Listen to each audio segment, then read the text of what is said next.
Hello everybody, it's Lady Hawkalla, the Awkward Witch. I am coming you today because we need to have a short conversation about intuitive, empathetic, or even just somewhat empathetic people. Sorry this isn't focusing. And toxic people who are just gonna step on you and use you as a punching bag. You know, toxic people are very easy to fall for and like, because usually, guess what, they're so charming and, giving, and they seem so sweet. They use the right tone of voice, they make you laugh, they're basically fake as shit. And it's easy to fall for these people.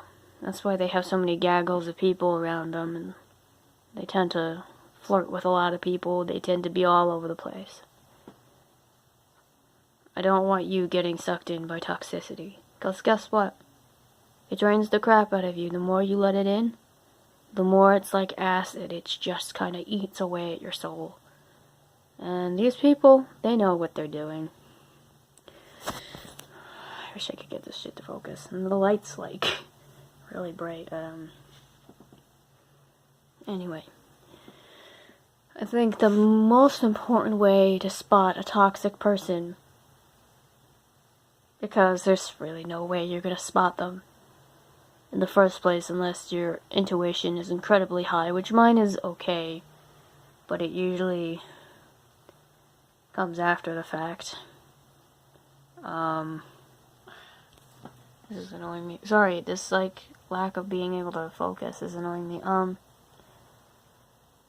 What was I saying? Oh, yeah,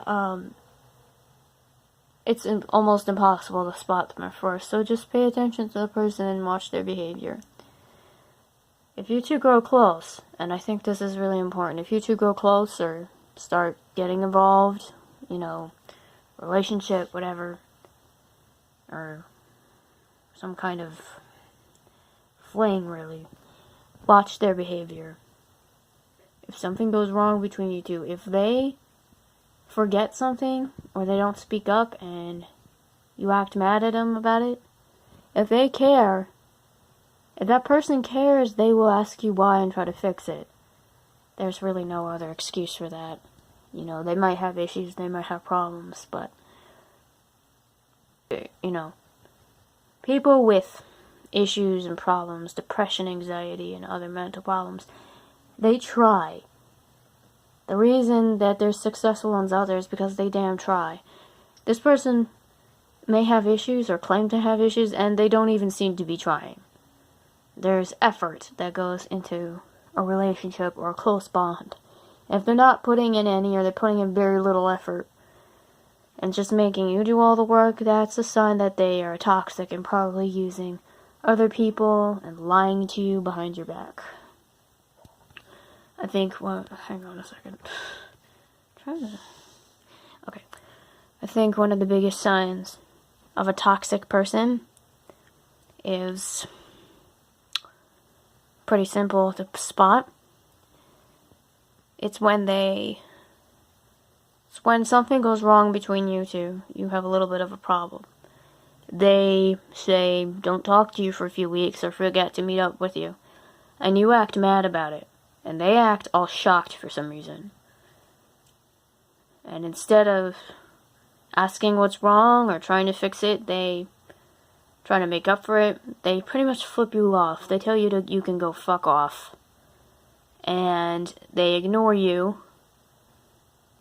You try to communicate how you feel, they ignore you, they go, use somebody else for a punching bag. Because they can't take responsibility for shit. I mean, it's kind of like trying to get a toxic person or person like this to take responsibility is impossible, really. I met up with this guy after the summer. During the summer, he apparently went off with someone else, not repairing anything or asking why I was angry or trying to be there for me. Just went off with someone else. Well, it turns out that someone else was sleeping with his friend, so you know what? That says everything I need to know about him. All he wants is one thing. Anyway. I keep forgetting what I'm saying. And, you meet up with this person after a while thinking you can repair things, and they just act the exact same way. In fact, worse. And when you try to tell them how you feel, they now are telling you you're a disgusting human being. Because, yeah, and when you were hanging out with them, you discussed how you felt about that time they neglected you, and guess what? They're making stupid excuses. Really, really dumb excuses, like, oh, I forgot. Who forgets for 3 weeks, right? Nobody. Unless you have fucking dementia. And this person's young, so I know his memory is bad, but no one's memory is that fucking bad. And then, during... I think another sign, sorry, I'm getting my words mixed up. I'm just kind of in a weird state. I have some opium incense over here to calm me down.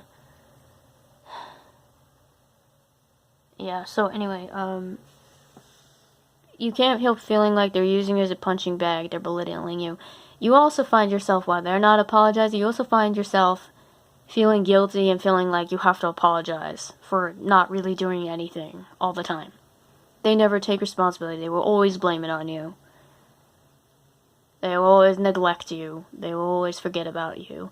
And if it's a relationship, I think it's more than likely that they're flirting and they pick up other chicks as Facebook friends from, wherever.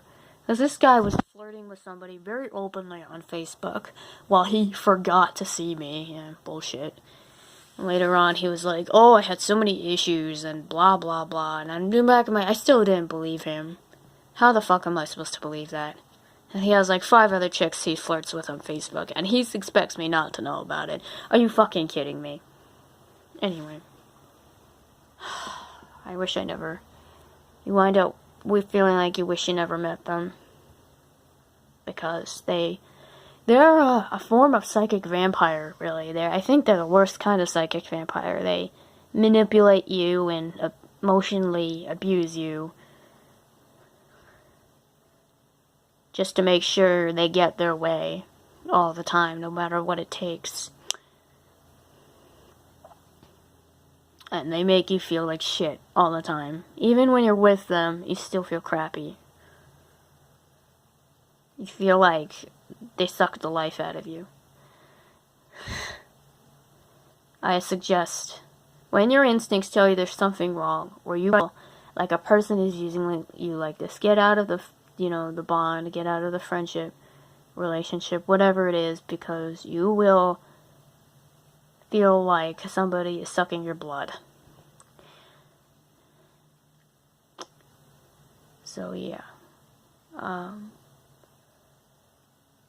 it takes a lot of strength. Because toxic people are the most manipulating things. They can make you feel like anything they want. They're practically evil magicians in that case. They're just...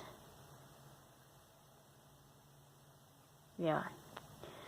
I'm only telling you the story because I've dealt with a toxic person who I thought cared about me, and it started out great and just became a total shithole.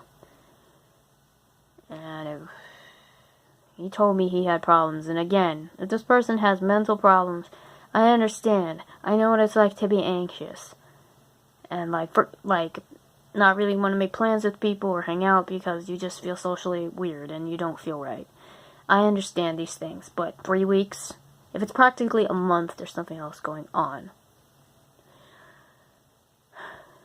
And if they don't at least offer you some kind of explanation, like, I'm having issues with my anxiety, which if you're close to a person, they should be able to tell you that, and they just flip you off, the person does not deserve to be in your life.